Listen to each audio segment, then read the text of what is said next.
Madam ಈಗ ಈ ಸಾವು ಅಂತ ಬಂದಾಗ ನಾನು ಇವ್ರ ವಿಚಾರ ಮಾತಾಡ್ತೀನಿ. ಅದಕ್ಕಿಂತ ಮುಂಚೆ ಈ ಹೇಡಿಗಳು ಮಾಡ್ಕೊಳ್ಳೋ ಕೆಲಸ ಅಂತಾರೆ. ಬಟ್ ಆ ಪೀಕನ್ನು ಅಥವಾ ಆ ಹಂತವನ್ನು ದಾಟ್ ಬಂದವ್ರು ಹೇಳ್ತಾರೆ ಈ ರೀತಿಯಾಗಿ ಸೂಸೈಡ್ ಮಾಡ್ಕೊಳ್ಳೋಕ್ಕೆ ಒಂಥರ ಬಂಡ ಧೈರ್ಯ ಇರಬೇಕು, ಗುಂಡಿಗೆ ಗಟ್ಟಿ ಇರಬೇಕು ಅಂತಾರೆ. ಸೊ ಈ ಹೆಂಗೆ ಆ ಸಿಚುವೇಶನ್ ಹೆಂಗಿರುತ್ತೆ? ಅಲ್ಲ, ಎರಡೂ ಸತ್ಯನೇ. ಒಂದು ನನಗೆ ಫೇಸ್ ಮಾಡೋಕ್ಕಾಗೋದಿಲ್ಲ, ಏನೇನು ಮಾಡಿದ್ರು ನಾನು ಇವಾಗ ಅದನ್ನು ನಾನು ತೊಗೊಳಕ್ಕಾಗ್ತಾ ಇಲ್ಲ ನನ್ನ ಒಳಗಡೆ ಅಂತ ಹೇಳಿದಾಗ ನಾನು ಒಂದು ವಿಪರೀತವಾದ ಒಂದು ಡಿಸಿಷನ್ಗೆ ಬರ್ಬೋದು. ಇಲ್ಲ, ನನಗೆ ಈ ಸೋಷಿಯಲ್ ಮೀಡಿಯಾನಲ್ಲಿ ಎಲ್ಲ ನನ್ನ ಒಳ್ಳೆ ಇಮೇಜ್ ಇದೆ, ಇವ್ರದ್ದು ಮುಖ್ಯವಾಗಿರೋದು ಅದು. ನಾನು ನನ್ನ ಹೆಸರು ಇಷ್ಟು ದಿನ ನಾನು ಕಾಪಾಡ್ಕೊಂಡು ಬಂದಿದ್ದೆ, ಇದ್ರ ಮೇಲೆ ನಾನು ಕಾಪಾಡ್ಕೊಳ್ಳೋಕೆ ಆಗೋದಿಲ್ಲ. ಯಾಕೆಂದರೆ ನಾನು ಏನೇ ಆಗಲಿ, ನಾನು even if I am giving a very small amount as ಇದು ವಾಟ್ ಈಸ್ ದಟ್ ಫೈನ್ ಆಗಿ ಪೆನಾಲ್ಟಿ ಆಗಿ ನಾನು ಏನು ಕಮ್ಮಿ ಅಮೌಂಟ್ ಕೊಟ್ಟರು ಕೂಡ ನನ್ನ ಇಮೇಜ್ ಹೊಟ್ಟೋಯ್ತು. ನಾನು I am no more an inspiring person for a youth. ನಾನು ಯೂತ್ ಐಕಾನ್ ಇದ್ದಿದ್ದನ್ನು ನಾನು ಇವಾಗ ಸೆಕೆಂಡ್ ಮೆಟ್ಲು ಕೆಳಗೆ ಇಳಿಯೋ ಅಂತ ಒಂದು ಸ್ಥಿತಿಗೆ ಬರುತ್ತೆ. ಎಷ್ಟೋ ಜನಕ್ಕೆ ಇದು ತುಂಬ ದೊಡ್ಡ ಆಘಾತ. ಯಾಕೆಂದರೆ ಅವ್ರ ಇಮೇಜನ್ನು ಬಿಲ್ಡ್ ಮಾಡೋಕ್ಕೆ ತುಂಬ ಶ್ರಮಿಸಿರ್ತಾರೆ. ಆ ಒಂದು ವ್ಯಕ್ತಿ ಎಲ್ಲೂ ಸಿಗಬಾರ್ದು ಅಂತ. ಸೊ ಇದು ಒಂದು ಇವಾಗ ಸೀರಿಯಸ್ ಆಗಿ ಬ್ಲ್ಯಾಕ್ ಮಾರ್ಕ್ ಆಗತ್ತೆ ಅಂತ ಅವ್ರಿಗೆ ಒಂದು ಅರಿವು ಬರ್ತಾ ಎಲ್ಲ ಅದು ರಿವೀಲಿಂಗ್ ಆಗ್ತಾ ಹೋಗಿದ್ರಿಂದಾನೇ ಇರ್ಬೋದೇನೋ that he could not take it anymore. So ಆ ಥರ ಒಂದು ಇನ್ನು ನನಗೆ ಅದನ್ನು ತೊಗೊಳಕ್ಕಾಗಲ್ಲ, ಇನ್ನು ನಾನು ನನ್ನನ್ನು ಕಾಪಾಡ್ಕೊಳಕ್ಕಾಗಲ್ಲ, ನನ್ನ ಇಮೇಜನ್ನು ನಾನು ಕಾಪಾಡ್ಕೊಳಕ್ಕಾಗಲ್ಲ, ಇಲ್ಲ ನನ್ನ ಒಂದು ಸೋಷಿಯಲ್ ಮೀಡಿಯಾ ಯಾವ ಲೆವೆಲಲ್ಲಿ ನಾನು ಅದನ್ನು ಮುಂದುವರ್ಸ್ಕೊಂಡು ಹೋಗಿದ್ದೀನಿ ಅದನ್ನು ನಾನು ತಿರ್ಗಾ ಆ ಒಂದು ಇಮೇಜನ್ನು ನಾನು ವಾಪಸ್ ಅಲ್ಲಿ ಪಡ್ಕೊಳ್ಳಿಕ್ಕಾಗಲ್ಲ ಅಂದಾಗ ನನ್ಗೆ ಇನ್ನೇನು ತೋಚೋದಿಲ್ಲ. ಹೆಸರು ಸೋಷಿಯಲ್ ಮೀಡಿಯಾದಲ್ಲಿ ಬಂದಿರುವಂತಹ ನೇಮು ಫೇಮು ಬರೀ ಯೂತ್ಸ್ ನ ಅಟ್ರಾಕ್ಟ್ ಮಾಡುತ್ತೆ ಅನ್ನೋದು ಸುಳ್ಳಾಗಿದೆ ಇವ್ರ ಕೇಸ್ನಲ್ಲಿ. ಇವ್ರು ಕೂಡ ಮಿಲಿಯನ್ಸ್ ಗಟ್ಟಲೆ ಫಾಲೋವರ್ಸ್ ಇಟ್ಕೊಂಡಿದ್ರು. ಬಹುಶಃ ಅದೇ ಸತ್ಯ ಇವಾಗ. ಬಿಕಾಸ್ ಅಲ್ಲ ಇದೆ, ಬಿಕಾಸ್ ನಾನು ಯೂತ್ ಮುಂದೆ ನನ್ನ ತಲೆ ತಗಬಾರ್ದು. That is his image. He doesn't. ಇವಾಗ ನಾನು ಬೇಕಾದ್ರೆ ನಾನು ಸತ್ ಹೋಗ್ತೀನಿ, ಬಟ್ ನಾನು ಸರೆಂಡರ್ ಆಗೋದಿಲ್ಲ. I will not want to bring my image down. ನನ್ನ ಇಮೇಜನ್ನು ನಾನು ಏನೇ ಆದರೂ ಟಾರ್ನಿಷ್ ಮಾಡೋದಕ್ಕೆ ಬಿಡೋದಿಲ್ಲ. ನಾನು ಏನು ರೀಸನಲ್ಲಿ ಸತ್ತೆ ಯಾರಿಗೂ ಗೊತ್ತಿಲ್ಲ. ಇದು ಇನ್ಕಮ್ ಟ್ಯಾಕ್ಸ್ ಇದು ಎಲ್ಲರೂ ಮಾಡೋದು. ಯಾರು ಉದ್ಯಮಿಗಳಿದ್ದಾರೆ, ಯಾರು ರಿಯಲ್ ಎಸ್ಟೇಟ್ ಮಾಡ್ತಾರೆ, ಯಾರು ನಂಬರ್ 2 ದಂಧೆ ಮಾಡ್ತಾರೆ, ಎಲ್ಲರೂ ಈ ದಂಧೆ ಮಾಡ್ತಾರೆ.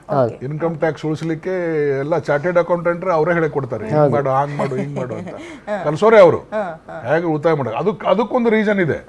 ಈ ನಾವು ದುಡಿಯೋದು 100 ರೂಪಾಯಿ, 100 ರೂಪಾಯಿ 40 ರೂಪಾಯಿ ಟ್ಯಾಕ್ಸ್ ಕೊಟ್ಟಂದ್ರೆ ಏನದು ಅನ್ಯಾಯ ಅಲ್ವಾ? ದುಡಿಬೇಕು ಯಾಕೆ ಹಾಗಿದ್ರೆ? ನಮ್ಮ ದೇಶದಲ್ಲಿ ಕಾನೂನು ಇದು ಬಹಳ ವಿಚಿತ್ರ ಕಾನೂನು. ಅವರೇನೋ ಇದೇ ವಿಚಾರಕ್ಕೆ ಇನ್ನೊಂದು ಅದೇ ಮುಖ್ಯವಾಗಿ ಇದೇನೆ ನಾನು ಪ್ರಶ್ನೆ ಬರೋದಿಲ್ಲ ಮೇಡಮ್. ನನ್ನ ಲೆಕ್ಕದಲ್ಲಿ ಇದರಲ್ಲಿ ಏನು ಅನಾಹುತ ಎಲ್ಲರೂ ಮಾಡ್ತಾರೆ ಅದನ್ನ. ಅಲ್ಲ ಸತ್ಯ ಸರ್, ಬಟ್ ಇವರು ತುಂಬಾ ಕಷ್ಟಪಟ್ಟು ಆ ಇಮೇಜ್ ಅಲ್ಲಿ ಮಾಡ್ಕೊಂಡು ಎಲ್ಲರೂ ಬಂದ ಕಷ್ಟಪಟ್ಟು ವೆರಿ ಹಾರ್ಡ್. ನಾನು ನಿನ್ನೆ ಸ್ಟಡಿ ಮಾಡಿದಾಗ he has worked very hard for his image. social image ಆಗಿಲ್ಲ ನನ್ನ ಲೆಕ್ಕದಲ್ಲಿ. ಕಷ್ಟಪಟ್ಟಿದ್ದಾರೆ. ಜಸ್ಟ್ ರೇಡ್ ಆಗಿದೆ, ಏನು ಬಂದಿಲ್ಲ, ಲೇಬಲ್ ಏನು ಅನ್ಸಿಲ್ವಾ ಅಂತ. ಸರ್, ನಾನು ನಿಮ್ಮನ್ನ CS ಸೆಕ್ಟರ್ ನಲ್ಲಿ ಕೆಲವೊಂದು ಪ್ರಶ್ನೆಗಳನ್ನ ಕೇಳಬೇಕು, ಅದನ್ನ ಆಮೇಲೆ ಕೇಳ್ತೀನಿ. ಬಟ್ ಇಂಥ ಕೇಸ್ಗಳನ್ನ ನೀವು ಹೆಂಗ್ ನೋಡ್ತೀರಿ? ಎಷ್ಟು ಪ್ರೆಷರ್ ಇರುತ್ತೆ? ಪ್ರೆಷರ್ ತುಂಬ ಇರುತ್ತೆ ಮೇಡಮ್. ಯಾಕಂದರೆ ಆ ಆಫೀಸರ್ಗಳು ಕೂಡ ಅವ್ರಿಗೆ ಒಂಥರ ಇದು ಏನೇ ಮಾಡಬೇಕಾದ್ರೆ ಅವ್ರಿಗೆ ಆಗಲೇ ಇನ್ಫಾರ್ಮೇಷನ್ ಇರುತ್ತೆ, ಎಲ್ಲೋ ಒಂದು ಕಡೆಯಿಂದ ಇನ್ಫಾರ್ಮೇಷನ್ ಬಂದಿರುತ್ತೆ, ಈ ಥರ ಏನೋ ನಡೆದಿದೆ, ಈ ಥರ ಅವ್ರು ಇನ್ಫಾರ್ಮೇಷನ್ ಇಟ್ಕೊಂಡೇ ಬರ್ತಾರೆ. ಆಮೇಲೆ ಯಾರೇ ಟೀಮ್ ಬಂದಾಗ ಅವ್ರಿಗೂ ಒಂಥರ ಏನಂತಂದರೆ, ಇದರಲ್ಲಿ ಇದೆ, ನಾನೇನಾದರೂ ಇದರಲ್ಲಿ ನಾವು ಕಂಡುಹಿಡಬೇಕು, ಆ ಥರ ಅಂತ ಪ್ರೆಷರ್ ಇದ್ದೇ ಇರುತ್ತೆ. ಸೊ ಅದರಿಂದ ಏನಾಗುತ್ತೆ, ತುಂಬ ಒತ್ತಡ. ಅವ್ರು ಇನ್ನೊಂದೇನು ಅಂತಂದರೆ, ಈಗ ಸಿಗದೆ ಇದ್ದಾಗ ಅವರು ಇನ್ನೂ ಡೀಪ್ ಹೋಗ್ತಾರೆ.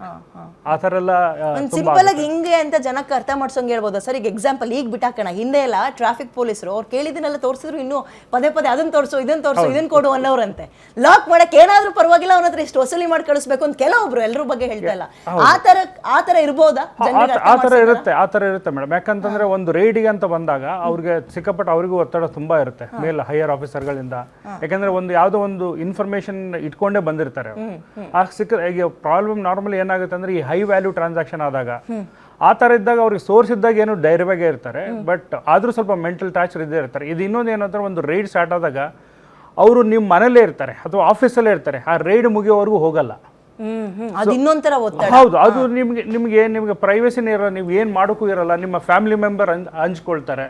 ಸೊ ಈ ಥರ ಎಲ್ಲ ತುಂಬ ಆಗುತ್ತೆ. ಮಾಲ್ಗತಿ ಸರ್, ಈಗ ಅವರ ತಮ್ಮ ನೇರ ಬಹಳ ಗಂಭೀರ ಆರೋಪವನ್ನು IT ಆಫೀಸರ್ಸ್ಗಳ ಮೇಲೆ ಮಾಡ್ತಾ ಇದ್ರು. ಇದನ್ನ ಹೆಂಗೆ ತನಿಖೆ ಟೈಮ್ನಲ್ಲಿ ಕನ್ಸಿಡರ್ ಮಾಡ್ತಾರೆ? ಅಂಡ್ IT ಆಫೀಸರ್ಸ್ಗಳನ್ನ ಇಂಥ ಆರೋಪ ಬಂದಾಗ್ಲೂ ಆರೋಪಿಗಳು ಅಂತ ಕನ್ಸಿಡರ್ ಮಾಡೋಕ್ಕಾಗಲ್ವಾ? ಮಾಡ್ತಾರೆ.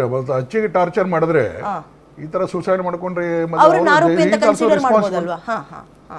ಈಗ ಏನೇ ಡ್ಯೂಟಿ ಮಾಡಿದ್ರು ನಾವು ಡ್ಯೂಟಿಯಲ್ಲಿ ಏನ್ ಬೇಕಾದ್ ಮಾಡ್ಬೋದಾ? ಸಾಯೋ ಮಟ್ಟಕ್ಕೂ ನಾವು ಟಾರ್ಚರ್ ಮಾಡ್ಬೋದಾ? ಅದಕ್ಕೊಂದು ಮಿತಿ ಇರ್ತದೆ, ಯಾವ್ದೋ ಒಂದು ಮಿತಿ. ನನಗನ್ಸೋ ಮಟ್ಟಿಗೆ ಇನ್ಸ್ಟಂಟ್ ಆಗಿರ್ಬೇಕು ಅವ್ರಿಗೆ. ಆ ಕ್ಷಣಕ್ಕೆ ಟ್ರಿಗರ್ ಆ ಕ್ಷಣಕ್ಕೆ ಇನ್ಸಲ್ಟ್ ಮಾಡುವಂತ ವರ್ಡ್ ಏನಾದ್ರು ಮಾತಾಡಿರ್ಬೋದು, ಅದು ಮಾನಸಿಕ ಬಹಳ ತಲೆ ಹಂಗಾಗಿರ್ಬೇಕು ನನ್ನ ಲೆಕ್ಕದಲ್ಲಿ. ಅಥವಾ ಇನ್ನೊಂದು ಏನಾದ್ರೂ ಮರ್ಯಾದೆ ಹೋಗುವಂತದ್ದು ಏನಾದ್ರೂ ಏನಾದ್ರೂ ವಸ್ತು ಅಲ್ಲಿ ಸಿಕ್ಕಿರ್ಬೋದು.